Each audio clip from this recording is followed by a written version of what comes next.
भाग्य का खेल, नसीब का लिखा कोई बदल नहीं सकता। चंद्रिका नगर के निवासी लाला राम नामक बनिए का लड़का 100 रुपये मूल्य वाली एक पुस्तक खरीद लाया। उस पुस्तक में एक स्थान पर लिखा था कि मनुष्य अपने भाग्य का लिखा तो बड़ी ही आसानी से पा लेता है, लेकिन जो भाग्य में नहीं लिखा होता है उसे जी तोड़ परिश्रम करने के उपरांत भी पाने में असमर्थ रहता है। यह एक अटल सत्य है और इसमें परिवर्तन के लिए कोई भी उपाय नहीं है। बनिए ने इतनी महंगी पुस्तक खरीदने पर अपने पुत्र की काफ़ी भर्त्सना की। पुत्र द्वारा अपने निर्णय को उचित बताने पर लाला राम क्रोधित हो उठा और अपने पुत्र को निखट्टू तथा विवेकहीन बताकर घर से निकाल दिया। बनिया का बेटा अपने पिता के व्यवहार से दुखी होकर किसी दूसरे शहर में चला गया। जो भी उसके संपर्क में आता तो वह एक ही वाक्य में अपना परिचय देता। मनुष्य अपने प्राप्तव्य को अनायास ही पा लेता है। एक दिन राजा की लड़की चंद्रावती किसी उत्सव को देखने उस नगर में आई तो उसकी दृष्टि एक सुंदर राजकुमार पर पड़ गई। राजकुमारी ने अपनी एक सखी से उस राजकुमार से अपना मिलाप कराने के लिए प्रयास करने का अनुरोध किया। सखी ने राजकुमार के पास जाकर अपने स्वामिनी की पीड़ा का वर्णन करके उससे राजकुमारी के पास चलने की प्रार्थना की। राजकुमार ने राजकुमारी की सखी से महल के भीतर गुप्त रूप से जाने का उपाय पूछा तो सखी ने कहा, मैं रात्रि में महल के ऊपर से चमड़े की एक मजबूत रस्सी नीचे लटका दूंगी। आप उसे पकड़कर निश्चिंतता से ऊपर आ जाइएगा। मेरी स्वामिनी आपकी भरपूर आवभगत करेंगी। रात्रि होने पर राजकुमार ने मन में विचार किया कि इस प्रकार छिपकर किसी पराय नारी से मिलना सर्वथा अनुचित होगा। राजकुमार ने उधर न जाने का ही निश्चय कर लिया। उधर जब बनिए का लड़का संयोगवश रात में राजमहल के समीप पहुंचा तो नीचे लटकती रस्सी को देखकर कौतूहलवश ऊपर चढ़ गया। राजकुमारी ने उसे ही राजकुमार समझकर उसे छिपाने के विचार से अंधेरा करके उसे अपनी बाहों का सहारा दिया और स्नेह आदर के साथ अपने पलंग पर बैठा दिया। राजकुमारी ने प्रेम भरे शब्दों से पूछा, आप कुछ बोलते क्यों नहीं? यह सुनकर उसने अपना प्रिय वाक्य दोहरा दिया, मनुष्य प्राप्तव्य को अनायास ही प्राप्त कर लेता है। यह शब्द सुनते ही राजकुमारी को आभास हो गया कि यह युवक राजकुमार नहीं है। अंततः उसे राजमहल से बाहर निकाल दिया। आधी रात का समय था। महल से निकलकर बनिए का पुत्र समीप के एक खंडहर नुमा मंदिर में आकर सो गया। संयोगवश उस नगर का रक्षक अपनी प्रेयसी से मिलने वहां आ पहुंचा। उसको वहां सोया देखकर नगर रक्षक ने उसे जगाकर पूछा, कौन हो भाई? तुम यहाँ क्यों सो रहे हो भाई? मुझे अभागे का न तो कोई घर है न द्वार, दुनिया में मेरा कोई सगा संबंधी भी नहीं है, कोई काम धंधा क्यों नहीं करता?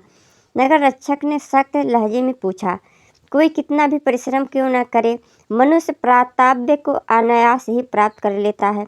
उसने अपना वही पुराना रटा रटाया वाक्य दोहरा दिया। नगर रक्षक ने समझा कोई भी बेवकूफ़ है, इसलिए उसने उससे कहा, यहाँ सोना मना है, कहीं और जाकर सो। नगर रक्षक का आदेश सुनकर वह उठकर चल दिया, परंतु अर्धनिद्रा की स्थिति में होने के कारण कुछ दूर जाकर एक छोटे से मकान के आंगन में जाकर सो गया। संयोगवश नगर रक्षक की युवा पुत्री विनयवती अपने प्रेमी से मिलने की प्रतीक्षा में निश्चित स्थान पर बैठी थी। उसने अंधेरे में उसी को अपना प्रेमी समझा और बोली, क्या अभी तक आप मुझसे नाराज हैं जो मुझसे बोल नहीं रहे? मनुष्य अपने प्राप्तव्य को अनायास ही प्राप्त कर लेता है। उसने अपने वही शब्द उसके सामने भी दोहरा दिए। उसके इस प्रकार मुँह खोलते ही विनयवती अपनी मूर्खता और अधीरता पर पश्चाताप करने लगी। उसने बनिए के लड़के को उसी वक्त वहाँ से भगा दिया। विनयवती द्वारा भगा दिए जाने के बाद वह नगर की गलियों में भटकने लगा। रास्ते में उसे गाजे बाजे के साथ जाती बारात मिली तो वह भी उसी में शामिल हो गया। बारात जब लड़की वालों के घर पहुंची और दुल्हन हाथ में जयमाला लिए जैसे ही दूल्हे के पास आई, उसी वक्त एक मदमस्त हाथी वहां आ पहुंचा। उसे देखते ही सारे बाराती लड़की को छोड़कर इधर उधर छिप गए। दुल्हा भी दुल्हन को छोड़कर कहीं जा छिपा। दुल्हन बनकर खड़ी लड़की हाथी को देखकर थर थर कांपने लगी। बनिए के लड़के ने साहस करके उस लड़की का हाथ थामा और उसे सुरक्षित स्थान पर ले गया।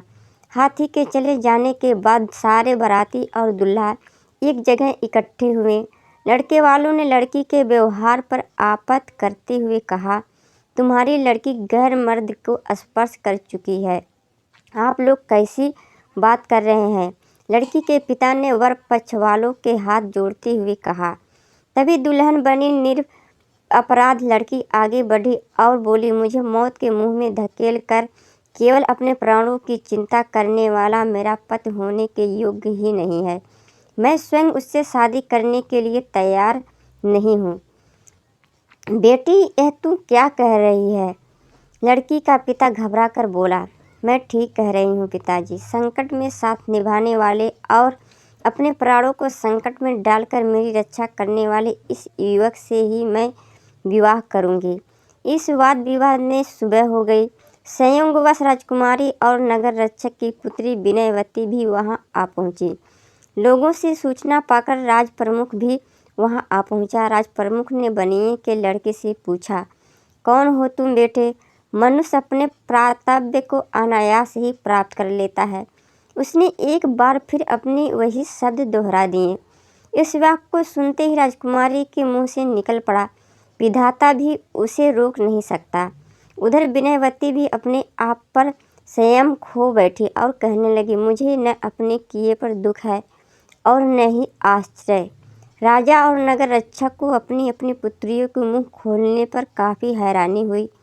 राजा ने इस सारे कांड की गुप्तचर से जांच करवाई और सत्य का पता चलने पर दोनों कन्याओं का विवाह भी बनिए के लड़के से कर दिया। सेठ ने भी अपनी पुत्री की इच्छा अनुसार उसका विवाह उसी के साथ कर दिया। इस प्रकार उसने अपने प्राप्तव्य को अनायास ही प्राप्त कर लिया। कथा सार, मनुष्य अपने भाग्य से ज़्यादा और समय से पहले कुछ भी प्राप्त नहीं कर सकता। मनुष्य अपने भाग्य से ज़्यादा और समय से पहले कुछ भी प्राप्त नहीं कर सकता। इसलिए मनुष्य को अपना धन नष्ट हो जाने पर मायूस नहीं होना चाहिए और यदि कुछ अनायास ही प्राप्त हो जाए तो उसमें आश्चर्य भी नहीं करना चाहिए। इस सारे खेल के पीछे भाग्य रचयिता का ही हाथ होता है। न चाहते हुए इस बनिए के बेटे को इतना कुछ मिल गया जो वह मांगकर भी प्राप्त नहीं कर सकता था।